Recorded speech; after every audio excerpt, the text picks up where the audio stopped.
Welcome everyone to Black Women in Media 5th annual online virtual conference. I'm here with these lovely dynamic women of color, Kristen and Jatali.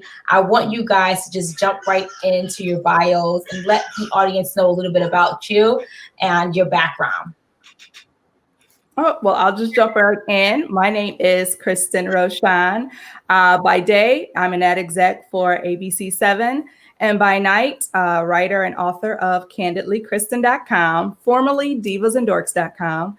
I've been featured in Black Enterprise, Essence, Glamour, and I'm currently the co-host of Rolling Out, The Wine Up, which streams online. I just authored my first book, The Creative Discipline Project, discussing the disciplines and best practices behind some of the industry's best creative and media. And I'm super excited to be a part of this dynamic panel. Great. And I'm Jatali Bellington. I'm a former investment banker, former forensic accountant, and now I'm an accredited investor. It's kept that title, but I've added to it, and I also have a finance curriculum, which has gone into a few schools around the United States. So 217 schools nationwide with our curriculum and programs. And we are now adding 278 contracts for this school year, and a few countries like Ghana, Jamaica, Kenya. The list continues. So it's a very exciting space to be in, from transitioning from corporate to entrepreneur. And I'm also an author of a book called Wants versus Needs, which is a youth financial literacy book, which teaches them about, wants versus needs, appreciation, APRs and credit scores. The list continues, but in a story format. And Kristen, so I've been featured in Rolling Out. So I love Rolling Out. Always good energy around that Rolling Out campaign and like what they do. And I've also been featured in Forbes and a few other major campaigns, which has been really exciting process to also start getting out there and just spreading the need for financial wellness. Great. So the theme for the conference is pivot. Now you even mentioned the pivot, and I know that just being a Black woman, we have to learn how to pivot, right? But this year has been extremely a year for this word, right? And I feel like it's the word for 2020. How would you say you can still achieve success through the obstacle that was thrown in front of us, like it was this year with the pandemic, Kristen? So just within your career. Well, I mean, it's no secret that Black people as a whole, but Black women have been hit hard during this pandemic. And it's almost like been the challenge. It's almost been like a trigger, like, okay, either you gonna lay down or you gonna thrive. Mm-hmm. So I think for me personally, it was really, a culmination of things. You have the pandemic, then you have, the killing of George Floyd, then you have the civil unrest in the country. And it's almost like you're so inundated with so many things where it almost makes you want to curl up and just let it all be. But it's like, for me, one of the biggest things that I did was when I wrote my book, it was like, okay, I had to channel all of this energy into doing something and producing something worthwhile. And I think for women in media and just women in general, it's important to focus on your self-care, focus on, making sure that yourself is whole, and then putting all that power into the pivot, whatever it may be. For me, it was becoming an author. For others, I think my best friend decided to open an online shoe boutique. I know plenty of people that have said, you know what, I'm not going to just be I'm not going to allow this time to just pass me by, and I'm going to make some sort of productive effort within it. So I think really just kind of keeping with the theme of, the pivot, just the power of the pivot, and how us as Black women, we have that maternal instinct and that instinct to just go out and make stuff happen, no matter if we're entrepreneurs or climbing the corporate ladder. And I think that's just a testament to who we are deep down. Right. Jatali, what can you add to that for you? What has this time been for you? And what does that word pivot mean for you in this season? Pivot for me it forced me to become more social. So coming from the corporate world, I was so used to being behind a computer, numbers. And as I started to transition to becoming an entrepreneur, I slightly was kind of pushing back against the social aspect of social media, Instagram, maintaining a social media presence. I would post once every 3 to 4 months, so I would get like 1,000 followers after a big conference, and then I would lose like half of them because I never posted. And it was interesting because at the beginning of COVID, I was at about 14,000 followers. No, 10,000 followers. And literally now we're at 26,000 followers. And that's literally in about 3-4 months or so. And this forced me, because a lot of my friends started reaching out and saying, I don't know what to do. Financially, what do I do? Where do I start? I feel like I should be investing. I feel like I need to be saving. I feel like saving is not enough. I feel like, so there are so many insecurities that were happening between everything that Kristen mentioned, from the political unrest, feeling like our lives don't matter in this country, feeling like an actual minority in a country that when you look around, most of the people are your complexion, and you're like, how am I a minority when we look like we're the majority? Is it because we're not using our voting powers? Is it because we're not doing the census? Like, what is it, right? And then you have this stigma where in our community, people tell you if you save, you're going to do well. But then we notice things like bread being increased and, the price going up, milk going up, everything was going up. So when we notice this supply and demand atmosphere and consumerism that is America, I think it created a space where a lot of people decided to finally pivot and pay attention to their financials, pay attention to, are they going to scale up? Or are they going to allow themselves, like you said, to just lay down and just take whatever's going to trampede all over them? Because that's what was happening, right? People were getting trampled. People were getting snowballed into nothingness. I knew people who had restaurants and took their savings and put into restaurants. And those businesses, when COVID was hit the hardest, they couldn't even get PPP loans because the major companies and corporations ran and took the loans first. And in that little time that they were trying to pivot and fix that problem, lost their businesses.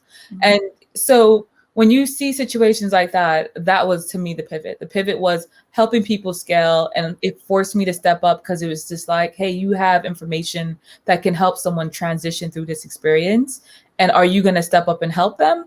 And I mean, Falasha, you saw I was doing IG lives, and I was helping people understand the stock market and what is a stock and options trading, everything, you name it, branding and marketing, e-commerce, and discussing how to do these things. And it was really important for me to just give back to my people and make sure that they knew they had at least one more outlet where they didn't have to pay $1,000 for this advice. It was something that as long as you logged on, you were able to get for free.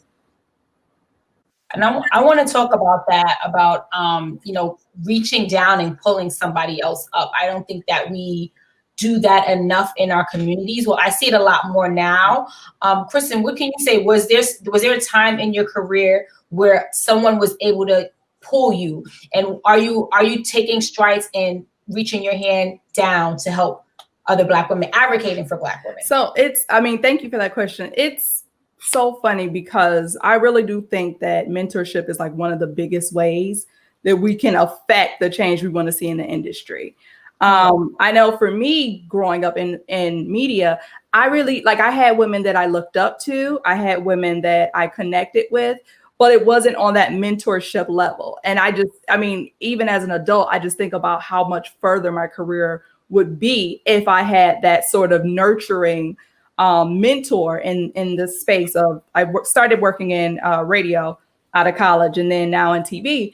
And I think, for me, I'm taking what I felt, and now I'm applying it and sharing it with others. So here locally, I'm helping young creatives of color with their careers or their desires to get or grow careers in radio and TV. And I think that that's going to be the one thing that changes our industry as a whole is mentorship, hands down. Right. One other thing I wanted to share is, it's funny because we had a panel talking about mentorship a few years back. And one of the questions that were raised is, what if there aren't any Black women in, if you're in a corporate space, what if there aren't any Black women in that space? How do you find mentorship? And one thing that a lot of people don't really talk about is how to gain that mentorship with people of, white people, in the office, or, people in leadership positions, and how do you kind of garner that relationship? So I think that's something that we should also discuss more, because while the industry is changing, while we're becoming more diverse and inclusive, chances are there's still, white people that are in these leadership roles, and we need to be able to cultivate those relationships and possibly be pulled into those roles as well. Right. We need to know the gatekeepers. We need to know the gatekeepers behind these things. Let's talk a little bit about, Kristen, I want to go back to your program that you're helping young women. I want to talk a little bit about that and how can we get some more information on that? Because a lot of women coming out of college, they really don't know, especially when I'm going into entertainment. I struggled with that problem because I didn't go to school to do media. So I had a degree in something else. So I didn't have an internship. So it was like, where do you go? And there's a lot of young women like that. So I'm happy that that's a way of reaching back, right? Just what you're doing there. So talk a little bit about that program and how people can find out to sign up. Sure. So it's called actually Mocha Media Mavens. And right now it's really small. It's just really centralized in Detroit, because when I moved back to Detroit, I lived in New York for several years. I wanted to, I was like, okay, so is there any group for Black women in media here locally? I knew so many of my friends that are in the industry, but there was no kind of safe haven for us to talk about, career challenges and really grow. So right now, Mocha Media Mavens, that's just a Facebook group. You can find us on Facebook. And then I also do creative career coaching. And you can find information on that, creativediscipline.com. Okay. Jatali, how has this unexpected pause with COVID helped you to tap into your creative process? To me, it was just a reminder of self-love moments, because there was just so much happening in the media, our presidents, transitioning into a new presidency. It was a lot, between that political aspects aside, then we had a lot of the police brutality, and there was just emotionally was a lot. Right. And I realized that while during pre-COVID, I was making time for me to get massage and do all these things and be, self-love on myself, because I realized before I was working too hard. Mm-hmm. And then COVID happened, and it was like all that went out the window. And I forgot that, hey, you don't have to go get a massage or get a manicure and pedicure to do some self-love. It could just be doing a bubble bath right here. Right. And, it might really sound simple, but sometimes I think we forget how important that those things are for our sanity. And these little moments of taking an hour for yourself to read a book and not be a mom or a businesswoman or a wife or whoever your role is in life, just taking a minute to literally just hit the pause button and meditate. Mm-hmm. Even if it's 10 minutes, just clearing your mind. And so it really brought a lot of stillness for me. And that was my major thing that I took away from it, was stillness and making sure that I did that still, because I had so many calls and I felt this need to just help as many people as I could, that I got to a point that I was like tapping myself out, and I'm like, you're gonna pass out from all this work, right? And I'm like, the main thing that you learned last year was to make sure you take time for yourself. And because you're home, it doesn't mean that there isn't a work time. So you have to still create a schedule and a structure that you can still have a balance and help people, but also make sure you're helping yourself and allowing yourself to do that. And then that helped me tap into like writing another book, which is for adults, which I'm almost done with. And then we have a picture book, financial literacy picture book, which it then also allowed me to now start doing that. And even cooler, creating graphics like cartoons for our kids, because when we're teaching financial literacy now online, our younger ages, it's harder for them to concentrate when there aren't pictures and things, cartoons and images that they can look at to engage them. So that also forced me to do a lot of the things that I wanted to do, but I was putting off because I was like, oh, next year. And then this kind of was like, okay, well, if you want your third graders and fourth graders to really pay attention, you're going to need some graphics on the screen. Make a cute little slide. And it might not be the best characters. They might look like stick figures, but if the kids are learning, that's the most important part. And, and it's a base, it's a start. Right. So I want to talk about you guys' careers. So this is the career advancement panel.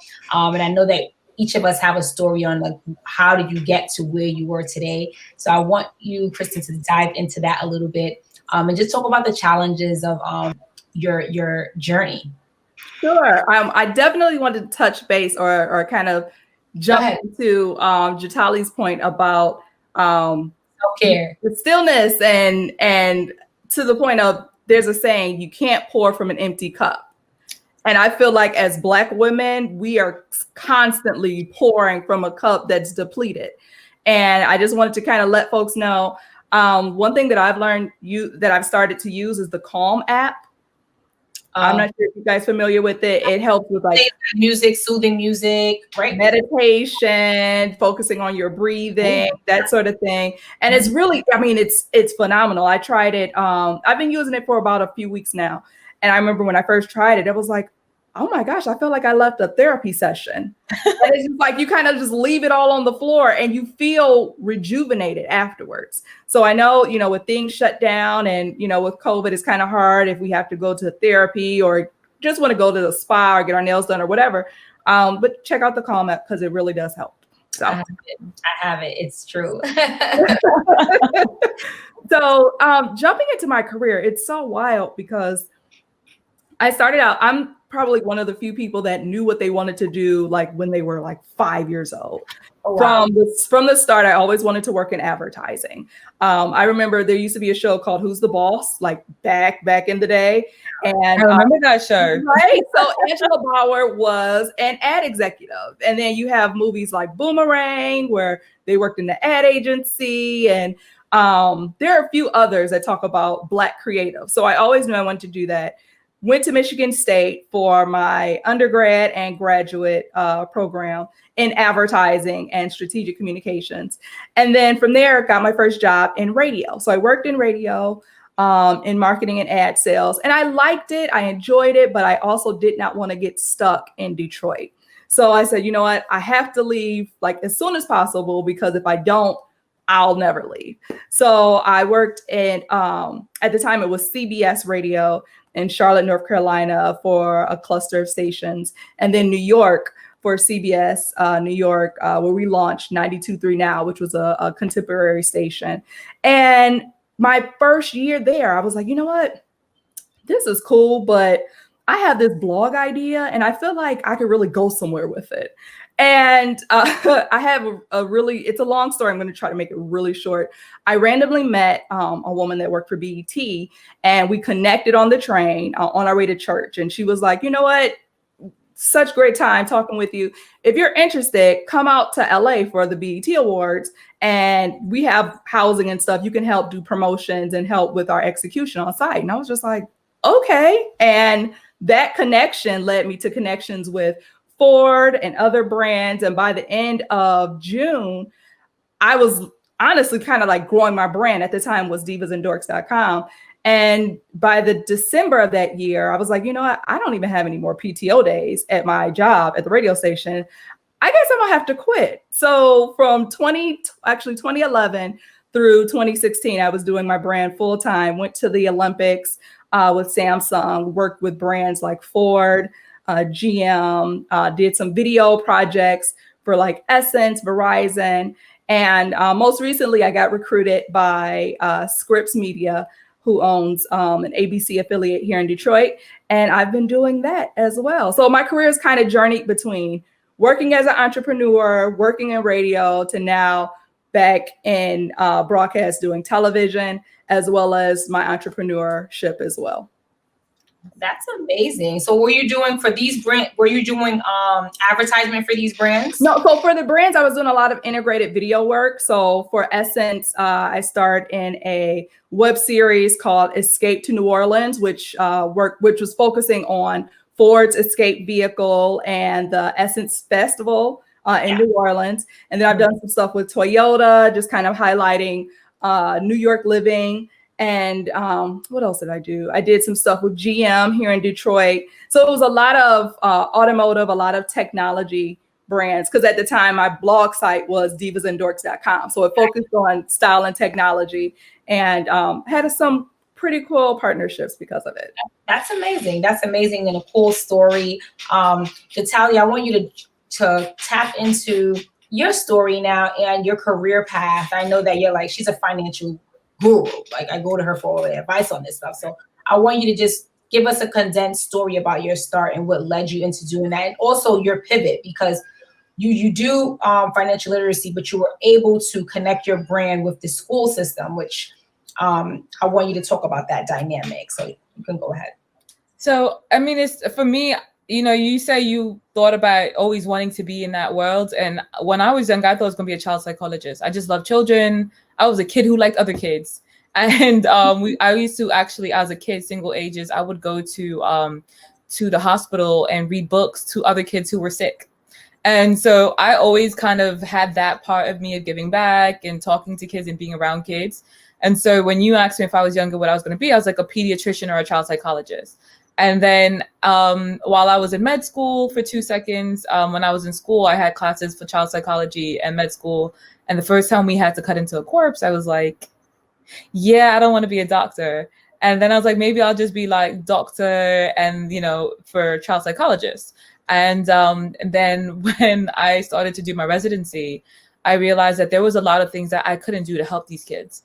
And they would, have parents back then. There were certain terminologies that were, it was okay to basically say to your child. So if a parent told their child that they were stupid, that wasn't enough for you to like take the child away from the family. And I just felt helpless. And I just would have these kids coming in, talk to the child psychologist, and I would be there as an understudy watching and learning. And the things that they would tell us that their parents told them, it just left me feeling unrest. And so at that point, I was already working in finance because I just always wanted to understand money, how it worked. And that just allowed me to decide, well, I'm going to just stay in the finance world. And when I decided to stay in the finance world, I mean, honestly, it was really just because I didn't want to become my stepmother. My mother figure was very bad with money, and I just didn't want to become the woman that she was and how irresponsible she was with money. And I wanted to be more like my dad, who was very responsible when it came to money, and he understood assets and all of these terms that I just wanted to make sure I knew. And so that's how I started. And my pivot came when I became a mother. I just wanted to be a hands-on mother, and I just wanted to not have a stranger raise my child. And I just knew I had enough savings. Unlike most people, they want to leave, but they can't because they don't have enough savings to do so. And it was this balance of, are you willing to put in the work and becoming an entrepreneur so that you can have the luxury of staying home with your child? And I was like, I knew that it was going to be hard, but I was like, yeah, it's time. And there's just no other words for it. Like, I just wanted to be a hands-on mom. And now I look back and I'm like, if you told me then that any of the things I've accomplished, I would have accomplished, I'm like, yeah, right, no. Because I used to be in a box. Like, you would see me and I was like always in a computer and just working and like that, now I'm like, I go to fundraisers and galas and I talk and I'm a speaker and I'm like, wait, what? But it's, what God blessed, I guess, what God chooses for us, we really just have to go with the flow. And I'm very big on energy and universal law, universal energy, and I just kind of go with the flow. And when something doesn't feel right, I just stay away from it. And if my universe and everything's telling me, yo, go this direction, I just listen. And I think sometimes we don't listen to that inner voice enough. So I'm very big on listening to that inner voice and just knowing what direction I'm supposed to be going. And when I don't know what direction to go, just being still until I do feel a pull to a particular direction. But, so I hope that answered your question, but that was how I started. That was my pivot. It was just really motherhood and just, wanting to change that narrative, because, in the corporate world, realistically, it's not easy to be a mom, a hands-on mom. And the minute you say you have to go home because, look, I've worked already 2 hours over, they're like, you want to go home? How dare you want to go home? You're not allowed to go home. Like, they want you to come in early, stay late, work from home. And, it's like, and then I just started thinking about things like, one day my child's going to be in sports and they're going to do this and they're going to do that. Am I going to be the parent who's missing the games? And, how do you balance that? And how many games are you going to miss, right? Because that's what happens. You start negotiating. How many am I willing to sacrifice in order to get what I want to achieve in life? Right. I think this year alone, 2020, with us being quarantined, with us being home, a lot of people have become entrepreneurs. So I was like, this is the year of the entrepreneur, right? So talking about like career advancements, do you think that as a collective of Black people that we need to exercise that state of more streams of income. We need to be entrepreneurs, moving away from the cookie cutter corporate 9-to-5 jobs. I know there's a balance, and I know some people are like, you know, we start with a 9-to-5, but what do you guys feel about that, especially with the unprecedented times that we're in right now, that you just don't know what's going on? You just don't know. So, I'll say this. I'm sorry. Can I jump in on that one? Because you just made me excited with that question. I don't think there's anything wrong with a person who wants to have a 9-to-5. If you want to have a 9-to-5 and that's what you're good at, you know, entrepreneurship is not for everyone. As hard as, I'm not to say 9-to-5 is easy. Some 9-to-5s can be very easy, can be very hard, but sometimes there's a structure, right? So depending on your job, you have someone telling you that you need to do A plus B to equal C.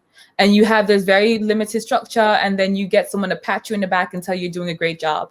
And when you're an entrepreneur, you have to create your own schedule or find a template online that works really good for you. And then you have to pat yourself on the back most of the time. You don't really have someone to tell you, hey, this week you accomplished X, Y, and Z and you're doing amazing. So, and because of that, and I know some people can't thrive or can't handle that energy and that atmosphere. So entrepreneurship isn't for everyone. But what I will say is, rather you're a 9-to-5 or you're an entrepreneur, you need to diversify your portfolio. You need to not just be saving and thinking you're doing enough, because even if you save $1 million, how much is that $1 million going to be worth or valued at 1 year, 2 years, 3 years from now? You know, don't think because you have assets that you're fine. Don't think because you've had your job for 20 years that you're fine. Because if 2008 didn't show us anything, it was that there were people like Lehman Brothers, people who worked for Lehman Brothers for 20 plus years, who went into work during that during that crash in 2008. You know, when you saw that housing crash, you know, investment bankers went into Lehman Brothers. Everything was fine. Some of these people were at the top of their fields. They thought they were doing well. And some of them were living check to check because they're like, oh, next month I'll make $10,000. I'll be fine. And then that day they walked in and they walked out a couple of hours later with their whole lives in boxes and were all fired. Right. So when you know that this has happened, history repeats itself many times in different ways. That's just one example. But you never know when you're going to get fired, when there will be cuts. You never know when something will happen. And for whatever reason, you need that extra income. Right. And so you shouldn't put all your eggs in one basket. And you might not want to have a completely other different career. It might be something as simple as your mutual funds. Right. Making sure that your children are set up, making sure that you're set up, making sure that you have something where instead of putting your money in a bank account that might only be making you 0.01% on your money, or 1% if you're lucky on your money, maybe putting it into a mutual fund that could be averaging 5 to 15 to 20% on your money yearly. And just understanding these languages, understanding that world a little bit better, and knowing that you need to diversify in a way that your money is making money for you even when you're sleeping. And even if you get fired tomorrow, it wouldn't be dire straits and you're not going to be in a position where you're homeless. Right. Sorry. So I didn't mean to knock anybody with 9-to-5. I have a 9-to-5. Just saying. Oh, no. Diversifying. And I think that this pandemic has really showed us that. And we've become creative with finding ways to generate income. Kristen, can you relate to this in this career advancement? Oh, absolutely. I am a huge advocate for entrepreneurs. Like, you got your 9-to-5, but you also got your side hustle A, your side hustle B, your side hustle C, your side hustle D, and your side hustle E. I know that there's I think the average millionaire has at least 6 streams of revenue, either 6 or 7 streams of revenue. And I believe, like, listen, get it how you can, because to Jatali's point, you know, that job you have can shut their doors tomorrow. And then how are you going to put food on your table? How are you going to pay your bills? How are you going to pay your car note? And just even the notion about being structured as an entrepreneur. I think that was one of the biggest things, because I call myself the structured creative. Like, I have a very A-type personality. I am very structured, right? I am very structured, and I just like to have things in its place and have stability. And I took those applications and kind of put it in my book, simply because I feel like a lot of creatives, they have these grand ideas. They know what they want to do, but they don't know the steps on how to make their dreams or how to accomplish their goals. So that's kind of why I created my book, The Creative Discipline Project, to really kind of bring structure into the lives of entrepreneurs and creatives, so they're able to kind of put together their plan and see themselves accomplishing their goals, especially this year, the year of the entrepreneur. Like, if you have it, get into it. The entrepreneur life is everything. Can I say one thing to add to that? You just triggered something. Another thing is sometimes we accomplish things, and because our goals are growing as we accomplish things, we don't realize what we've accomplished. So sometimes you might have had a list of 20 and you did 11 things off of that list. Meanwhile, the year previous, you only did 2 things out of your 20 list, right? And now, so you're progressing. You've accomplished 9 things more than you did the year before. But because it might not have been the end goal of whatever that end goal was supposed to be, let's say it was to get your first million. And because you didn't accomplish that, you feel like you didn't do anything. But guess what? When you write it down and you have a structured thing to look back at, you can now be like, you know what? You didn't do as bad as you thought you did. Mm-hmm. And, the next thing on top of that is when you look at it, that structure also allows you to get closer to your goals. Because then as your goals increase, you might forget that originally your goal was only to make 500,000, and now because you hit that goal, now you have a bigger goal. So you might short yourself for your own success. So it's really important to just log it all, man. Yeah, celebrate the small and the large wins. Right. And I think that goes back into the theme of the night, the pivot, right? Yeah. So with our goals, and goals are progressive and goals change, like you said. So you should be able to pivot that. You know what? I can put this on hold. I learned something from you, Jatali. Me and Jatali know each other from offer here. And she said something and it stuck with me. I said, how can I juggle all these things? She said, well, today you might give one thing 10% of your energy and you give something else 90%. And it's okay. You know what I mean? So you can focus on more than one thing at one time, because I'm not that structured. I'm like one of those kind of creators. So I need your book. You got to tell us the name of the book before you go. I need that book. And I want you guys to just finally talk about some projects, some things that you guys have coming up that you may want the viewers to check out and see. And how can they follow you, follow your stuff? Just give yourself some plugs right now.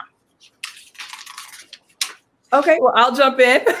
So social media, I can be found candidlykristen.com, Candidly Kristen, Candid Kristen on Twitter, just because couldn't get the name. And my projects that I'm launching now, it's so funny because my whole life has been the pivot. I was supposed to launch a brick and mortar business this year. And when COVID hit, it was like, okay, what are we going to do? Because clearly people can't congregate the way that you want in your business. So I pivoted and kind of transferred everything into my new book, The Creative Discipline Project. You can find it all and other information at creativedisciplineproject.com. Awesome. Great. So my Instagram, my Twitter, my YouTube, all my social media is at Kids Who Bank. But we are transitioning now into our Brilliant Minds Unite platform, which is geared at adults, because, a lot of adults don't want to learn financial literacy from a program called Kids Who Bank, because they're like, oh, is this for children? I'm like, so I had to get with the times. So now our main website is brilliantmindsunite.com. And everything in regards to all aspects of youth and adult financial literacy is on there. And we have a private Facebook group called Brilliant Minds Unite. And, if you say that you heard us on here, then I will add you in. But we have our own mentorship program that we're doing, where we're helping either give people resources, or if they want us to completely do the whole thing for them and they just want to pay us, we have both options. And, so it's interesting because now I'm able to take my former mentees and now they become like my allies and my sisters in arms. So in a situation where one of my mentees, to give you an example, she's, she averages $4 to $5 million a year on e-commerce. So now she's part of my team and we're able to help other people scale their businesses and really learn this new game, which is called e-commerce, because, that's a game that's been sleeping and creeping up on us. And now in a blink of an eye, it's like every other person's becoming a millionaire off of this beautiful game called e-commerce and online sales. So that's what we have going on. And email info@kidswhobank.com or info@brilliantmindsunite.com. So if you have a children or a child or you're as an adult, you want to learn more about investing or saving or just budgeting, feel free to reach out. you know, because not everything is something where you have to pay for it. Honestly, I'm really big on laws of reciprocity. So I'm very happy to give some free advice and, you know, and not charge for it and just be like, look, send me an email.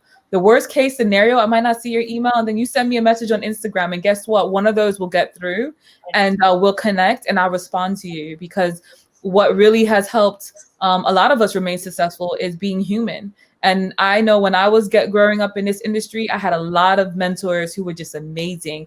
And Kristen, like you mentioned earlier, didn't matter their race, to be honest. I had men, women, Jewish, Italian, you know, Jamaican, African, didn't matter what continent the person was from. If you had something you could teach me that I could learn from, that was the most important thing. And so I want you guys, before I let you go, to just take that away from this conversation is don't limit yourself. You know, rather it's the grants you're taking or whatever, you know, if the morals aren't against your morals, don't let a person's complexion stop you from getting the help you need. Right. I want to thank you ladies so much for the discussion. I got so much from you guys, so much meat. And if you are watching right now, continue on with the rest of the panels. There are going to be a lot of women, a lot of Black women sharing their stories, pouring into us. So let's continue on in this conference, Black Women in Media. We are gone. Bye. Okay, I end